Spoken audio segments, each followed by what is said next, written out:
विदाई सह सम्मान समारोह में मंचासीन हमारे मुख्य अतिथि मनोज बाबू, प्रमुख पंचायत समिति नरपतगंज, उनका मैं हार्दिक अभिनंदन करता हूं।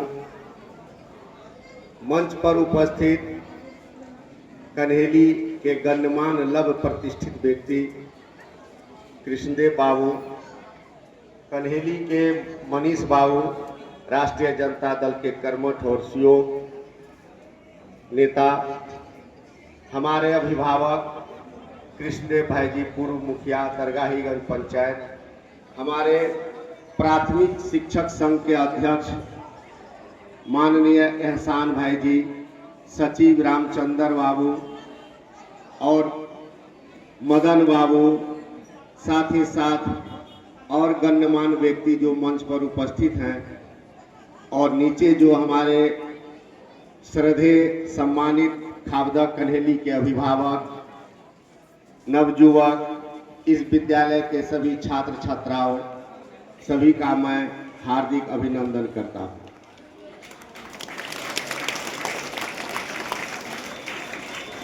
उमेश बाबू का ये विदाई समारोह आप लोगों ने जो आयोजन किया है, तो एक बहुत बड़ा कार्यक्रम है। इससे बहुत अच्छा मैसेज समाज में जाएगा। इसके लिए इस विद्यालय परिवार के सभी शिक्षक शिक्षिका बच्चों को भी मैं धन्यवाद देता हूं पुनः। साथ ही साथ शिक्षक का सेवानिवृत्ति का दिन है, सम्मान का दिन है, तो शिक्षकों से मैं पहले आग्रह कर देना चाहता हूं कि शिक्षक को शिक्षा प्रीति अपनाना चाहिए। शिक्षा प्रीति का अर्थ है कि आप शिक्षक हैं, पढ़ने लिखने से मतलब रखना है, बच्चों को पढ़ाना है, उसके जीवन को संवारना है। हमारा ध्येय होता है एक कोरा कागज पर कुछ लिखने का। तो हम अच्छी बात लिखेंगे, अच्छी बात बताएंगे, तो निश्चित रूप से हमारा जो बच्चा है वो अच्छा करेगा, समाज का मार्गदर्शक बनेगा, डॉक्टर बनेगा, इंजीनियर बनेगा, प्रोफेसर बनेगा, आगे बढ़ेगा। जिस काम को बखूबी यहाँ के शिक्षक उमेश बाबू ने 7-8 साल से करने का काम किया है। लेकिन उमेश बाबू को हम लोग क्यों इतना श्रद्धा, क्यों इतना सम्मान दिए, इसके पीछे क्या वजह है? जब 2007 में मैं 94 में आया तो मैं दूसरे प्रखंड में नौकरी करता था। हमारा प्रखंड जो नरपतगंज है, यहाँ का नेतृत्व करता बाहर का लोग हुआ करता था, और यहाँ के लोग स्कूल, प्राथमिक विद्यालय है, स्कूल, इन लोगों से बहुत कम मतलब रखते थे, कहाँ के शिक्षक हैं, क्या है, नहीं है। लेकिन जरा कदा जब मैं घर आता था तो यहाँ अपने लोगों को देखता था कि विभाग में या ऑफिस में या कार्यालय में कहीं किसी की कोई पूछ नहीं होती थी।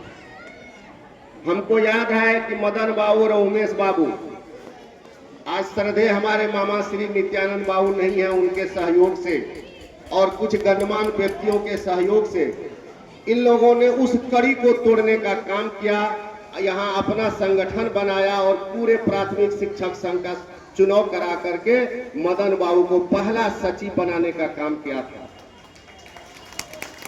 और उस दिन से यहाँ शिक्षा के क्षेत्र में, खास करके बैकवर्ड कम्युनिटी के समाज में, शिक्षक भी एक सम्मानित व्यक्ति होता है, उसको भी बहुत तरह का स्किल है, बहुत तरह का काम कर सकता है, इसका मैसेज जाने लगा। और जब 2000 में चुनाव हुआ, संयोग बस हमारे माननीय जो मंच पर आज हमारे मुख्य अतिथि हैं प्रमुख साहब, ये उप प्रमुख बन सके और इस प्रखंड के शिक्षा के क्षेत्र को नई दिशा देने का काम करने लगे। 2007 में हम भी यहाँ आए और हम और उमेश बाबू मिल करके 11 साल नरपतगंज के कार्यालय में रहा और स्कूल के क्षेत्र में काम किया। उसमें माननीय प्रखंड प्रमुख साहब का बहुत बड़ा योगदान रहा। इनकी खुली छूट थी हम दोनों भाई को कि जहां भी जो काम करना है शिक्षा के क्षेत्र में अपने प्रखंड में, हम आप लोगों के शिक्षक के लिए, शिक्षिकाओं के लिए, इनके काम के लिए 24 घंटा उपलब्ध हैं और जहां कहिएगा हम जाने के लिए तैयार हैं। और इस वचन को उन्होंने निभाया। आपके प्रखंड में मात्र 154 विद्यालय था, 2007 की स्थिति मैं बता रहा हूं, और आज आपके प्रखंड में 236 स्कूल है। ये माननीय प्रखंड प्रमुख मनोज बाबू की देन है। और जिस समय हम लोग आए 2007 में ऑफिस में, मात्र 54 मध्य विद्यालय था इस प्रखंड में। 24 मध्य विद्यालय प्राथमिक विद्यालय को इन्होंने उत्क्रमित काम करने का काम किया प्रखंड प्रमुख मनोज बाबू।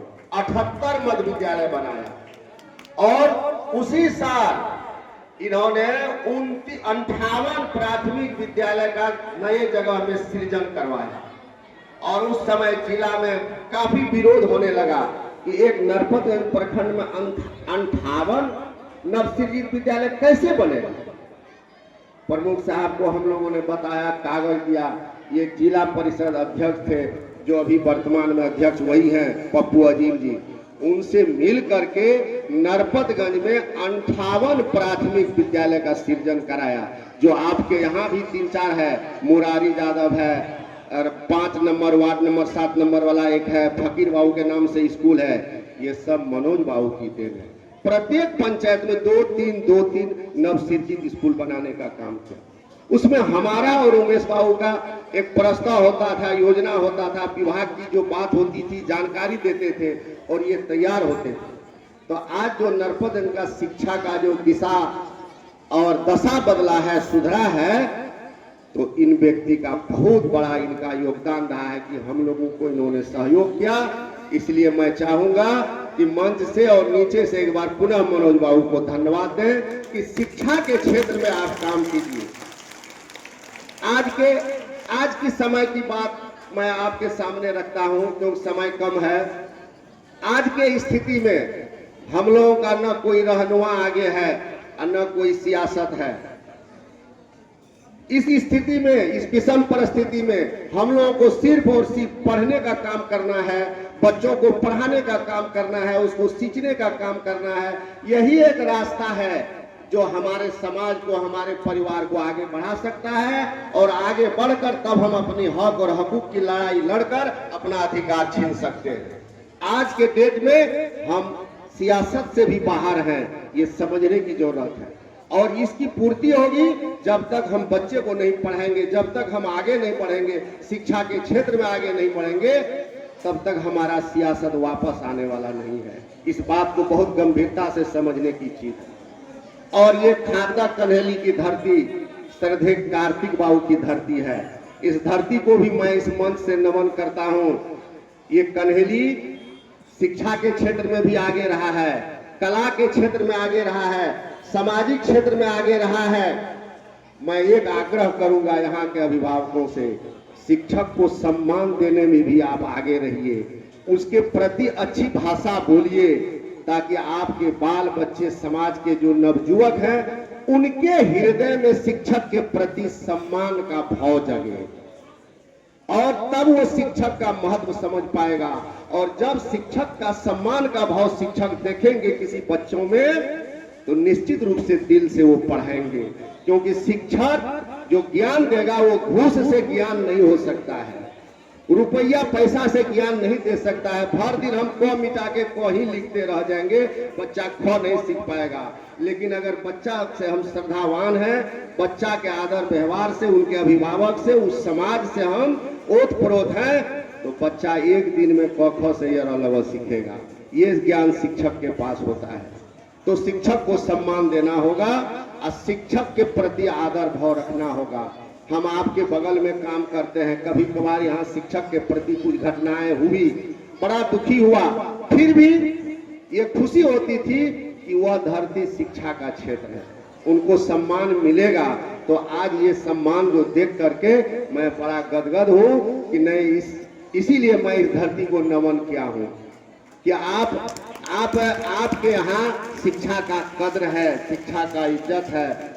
और हम लोगों को गर्व होता है आपका गांव कला के क्षेत्र में, समाज के क्षेत्र में, राजनीति क्षेत्र में भी आगे बढ़ेगा, बशर्ते आपको उस तरह से सशक्त होकर के आगे बढ़ने की जरूरत है। हम सब को एक होने की जरूरत है और इसमें शिक्षा का बहुत बड़ा योगदान है। और जब हमारे नवयुवक अभी आप समाज में देखते होंगे कि 18 वर्ष के बाद वो क्या करे, कोई दिशा ही नहीं है उसके पास, कोई दशा ही नहीं है। इंटर करता है, उसके बाद गांव में भर दिन मोबाइल चलाता है। अगर मोबाइल से ही पढ़ाई हो जाए तो ये इतना बड़ा बिल्डिंग क्यों बना है, इतने अच्छे अच्छे शिक्षक क्यों स्कूल में आ रहे हैं, आप उसको स्कूल भेजिए। स्कूल में जो शिक्षक है उससे जो ज्ञान मिलेगा वो मोबाइल से ज्ञान नहीं मिलेगा। इस बात को समझने की जरूरत है। आगे मैं अब इस बात पर कहूंगा कि जो भी मंचासीन व्यक्ति हैं उनका मैं पुनः आदर भाव से सम्मान करता हूं, अभिनंदन करता हूं कि एक शिक्षक के विदाई समारोह में आप लोगों ने समय दिया। आप लोग धन्यवाद के पात्र हैं, क्योंकि शिक्षक का इससे सम्मान बढ़ेगा। जो भी हमारे शिक्षक बंधु यहाँ आए हैं या नहीं आए हैं, उन तक अगर ये मैसेज जाता है तो पूरे जिला को दिशा निर्देश मिलता है कि वहाँ शिक्षक के विदाई समारोह में सम्मानित व्यक्ति लोगों का जमवाड़ा हुआ। ये शिक्षक के समाज के लिए बड़ी हित की बात है। और इसी दिन के लिए, आपके एक शब्द के लिए, आपका एक आदर भाव के लिए शिक्षक निरंतर आपके क्षेत्र में काम करता है, तड़पता है, तो उसको तो इस दिन जरूर मिलना चाहिए। ये तो उपहार मिलना ही मिलना चाहिए। दूसरी बात यह है कि उमेश बाबू का जो समय काल रहा, उमेश बाबू सहरसा के थे, सहरसा से आके यहाँ नौकरी किए, लेकिन उनका नौकरी का स्टाइल, यहाँ के सभी सम्मानित व्यक्ति को उन्होंने जिस तरह से सम्मान दिया, अपना घर परिवार समझा और उस तरह से इन्होंने निभाने का काम किया है। आप नरपतगंज प्रखंड के किसी गांव में चले जाइए, उमेश बाबू से जो जुड़ा हुआ उनके परिवार के सदस्य के तरह जुड़ गया। ये इनकी व्यवहार की विशेषता है। आज उमेश बाबू सेवा निवृत्त हुए हैं शिक्षक से, लेकिन इस समाज से वो निवृत्त नहीं हो रहे। इस समाज में उनका खूंटा गड़ा हुआ है। आपने जो हाई स्कूल का बिल्डिंग खड़ा कर दिया है, युग युगांतर तक आपका नाम रहेगा कि उमेश बाबू के ही नेतृत्व में यहाँ हाई स्कूल बना है। हर एक घर में आपने दीपक जलाने का काम किया है, तो उमेश बाबू का नाम यहाँ हर एक घर में चर्चा का विषय हो गया। ये व्यवहार कुशल व्यक्ति हैं और बहुत श्रद्धा भाव से, हमने इनको कभी नहीं देखा किसी के प्रति असम्मानित शब्द का प्रयोग। हमेशा इस प्रखंड के लोगों को अभिभावक, भाई, दोस्त, परिवार समझा है।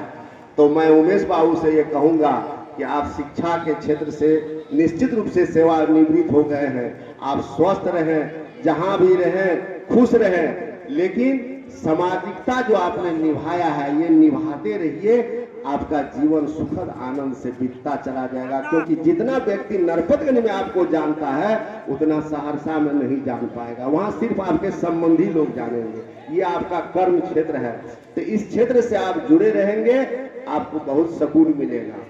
और समय कुछ समय आप करहिली आते रहिए, यहाँ आपका संबंध है। और यहाँ जो बच्चे लोग हैं, शिक्षक लोग हैं, उनको भी आप सलाह देते रहिए। विद्यालय को फलते फूलते देखिएगा तो आपको और सुकून मिलेगा, क्योंकि आपका लगाया हुआ पौधा है। आपको प्रयास करना है कि ये सूखे नहीं, इसकी अभिलाषा मैं आपके लिए व्यक्त करता हूँ। साथ ही साथ मंचासीन और मंच के नीचे जो भी हमारे अभिभावक हैं, सबों को नमन करता हूँ। बहुत बहुत धन्यवाद।